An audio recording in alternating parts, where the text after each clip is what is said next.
అందరికీ నమస్కారం.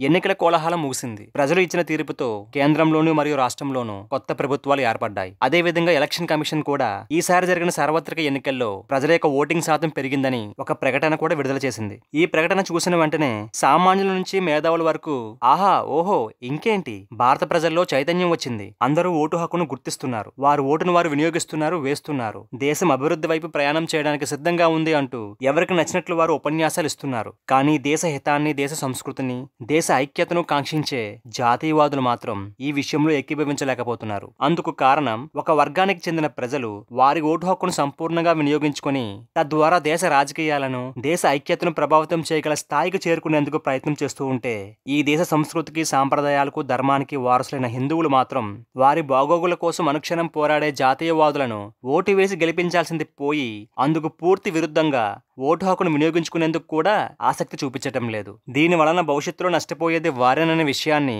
గ్రహించలేకపోతున్నారు. ఎప్పుడైతే దేశాన్ని, దేశ సంస్కృతిని, సాంప్రదాయాలను కాపాడాలనే ఉద్దేశంతో పోరాటం చేసే జాతీయవాదుల యొక్క శక్తి సన్నగిల్లుతుందో అప్పటి వరకు సుఖశాంతులతో జీవిస్తున్న హిందువుల యొక్క భవిష్యత్తు కూడా ప్రశ్నార్థకమవుతుందనే విషయాన్ని హిందువులు గ్రహించలేకపోతున్నారు. అందుకు ప్రత్యక్ష ఉదాహరణలు ఎన్నో ఉన్నాయి. మొన్న జరిగిన సార్వత్రిక ఎన్నికల్లో ఉత్తరప్రదేశ్లో ఉన్న అయోధ్య నియోజకవర్గంలో జై శ్రీరామ్ అనే మాట అనడానికి కూడా ఇష్టపడిన ఒక వ్యక్తి గెలవడమే అందుకు నిదర్శనం. ఈ వీడియో చూస్తే మీకే అర్థమవుతుంది.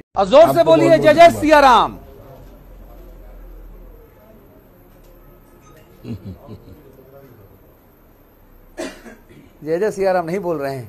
अब देश श्री राम की नगरी में जीते हैं, राम मंदिर के सामने जीते हैं और जय जय सिया राम नहीं कर रहे हैं महाराज। अरे भाई, अब राम की कृपा तो जग जाहिर हो गई ना। अच्छा, अब राम किसके साथ हैं? हाँ। हैं?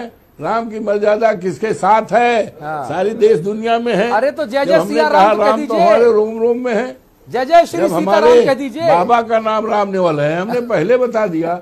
అలాగే హైదరాబాద్లో మా ముస్లిం జనాభా 50% దాటింది. ఇప్పుడు మేము మెజారిటీలో ఉన్నాం. కాబట్టి మా డిమాండ్ ఏమిటంటే హైదరాబాద్లో హిందూ పండుగలైన శ్రీరామనవమి, హనుమాన్ జయంతి వాటిపై ఆంక్షలు విధించాలి. మా బలం వల్ల చార్మినార్ దగ్గర ఉన్న భాగ్యలక్ష్మి ఆలయంలో గంటలు మోగకుండా అడ్డుకున్నాం. త్వరలోనే ఆలయాన్ని కూల్చివేస్తామని అంటున్న ఎంఐఎం నాయకుడు అక్బరుద్దీన్ ఓవైసీ.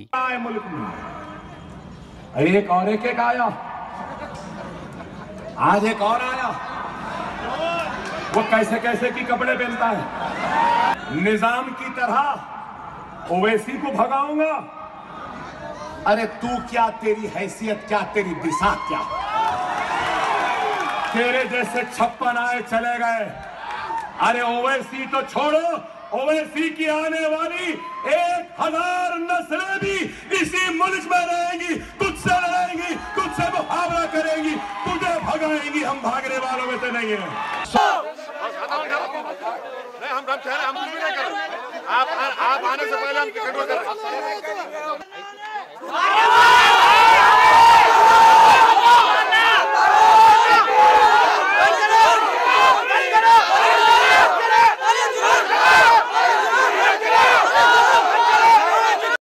అలాగే ఇస్లామిక్ మతబోధకుడు జాకిర్ నాయక్ చెప్పిన మాటలు ముస్లిమ్స్ ఇండియాని 1100 సంవత్సరాలు పాలించారు. లక్షల సంఖ్యలో హిందువులు శిరచ్ఛేదనం చేయబడ్డారు. కోట్ల సంఖ్యలో హిందువులు ఇస్లాంలోకి మార్చబడ్డారు. మేము ఇండియా నుంచి పాకిస్తాన్, బంగ్లాదేశ్ ని వేరు చేశాం. 2000 హిందూ దేవాలయాలను కూల్చివేసి ఆ ప్రదేశాల్లో మసీదులు నిర్మించాం.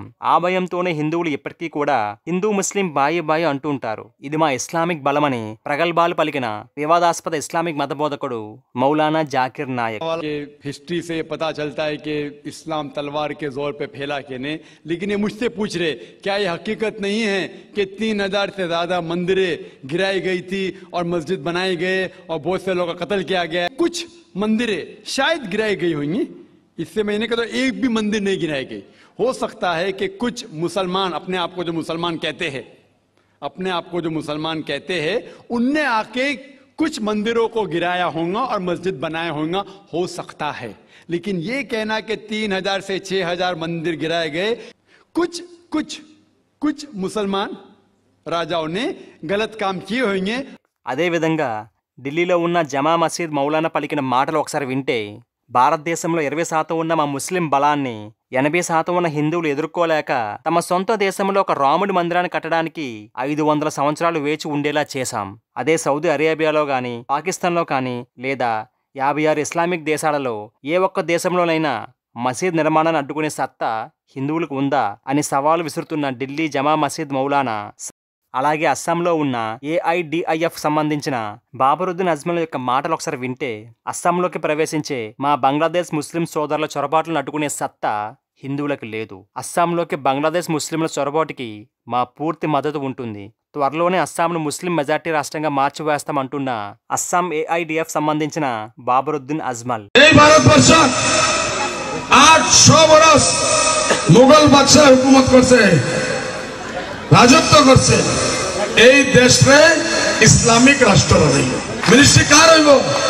আমাদের মহাগঠবন্ধন হইব, ইউপিএ মহাগঠবন্ধন মিলাইয়া ওখানে সরকার হইব ইনশাআল্লাহ। আর এই সরকারের মধ্যে আপনাদের দল UDF তারা চাবি ভাগিদারি থাকবে উদয় ভারতবর্ষ কোন একজনও হিন্দু মানুষ থাকতো না, সবরে মুসলমান বানিয়ে যেত।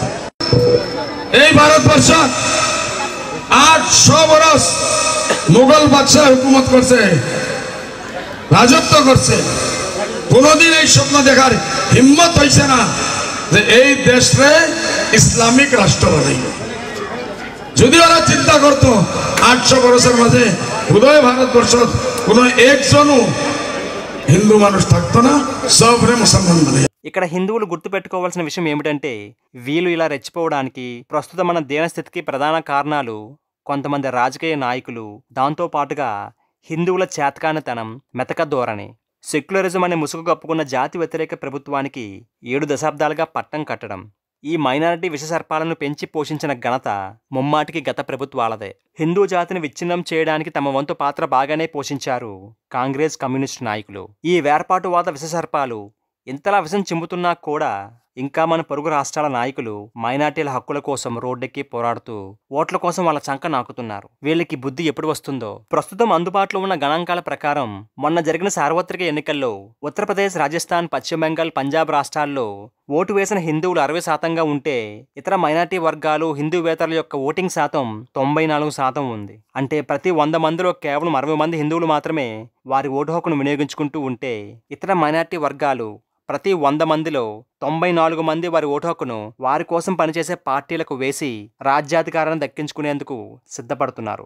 మైనార్టీ ప్రజల్లో కేవలం 100కి 6% మాత్రమే ఓటింగ్కు దూరంగా ఉండగా, హిందువుల్లో మాత్రం ఆ సంఖ్య 40% ఉంది. ఇదే పరిస్థితి కొనసాగితే మరో 2 దశాబ్దాలలో హిందువుల బాగు కోసం పనిచేసే జాతీయవాద పార్టీలన్నీ అధికారాన్ని కోల్పోయి ఏమీ చేయలేని స్థితికి చేరుకున్నప్పుడు, హైందవేతరుల యొక్క వికృత పెత్తనం మొదలైనప్పుడు హిందువులు కళ్ళు తెరిచి 100% ఓటింగ్ వేసినా కూడా ప్రయోజనం లేని పరిస్థితి ఏర్పడుతుంది. ఇటువంటి విపరీతకరమైన హిందూ వ్యతిరేక శక్తుల నుండి హిందూ ధర్మాన్ని అనుసరించే ప్రజలను రక్షించాలంటే హిందువుల ఐక్యతతో పాటు హిందువుల రక్షణ కోసం హిందూ డిక్లరేషన్ ఏర్పాటు చేసుకోవాల్సిన ఆవశ్యకత ఎంతైనా ఉంది. ఇటువంటి కార్యాన్ని సాధించాలన్నా హిందువుల మద్దతు లేకుండా అది సాధ్యం కాదు. ధర్మరక్షణ కోసం పోరాటం చేస్తున్న హిందుత్వ న్యూస్ ఛానల్ని ఆదరించండి. వీలైనంత ఎక్కువ మందికి ఈ సమాచారం చేరేలాగా షేర్ చేయండి. మీ అమూల్యమైన సలహాలను కామెంట్ల రూపంలో తెలియజేయండి. జై హింద్.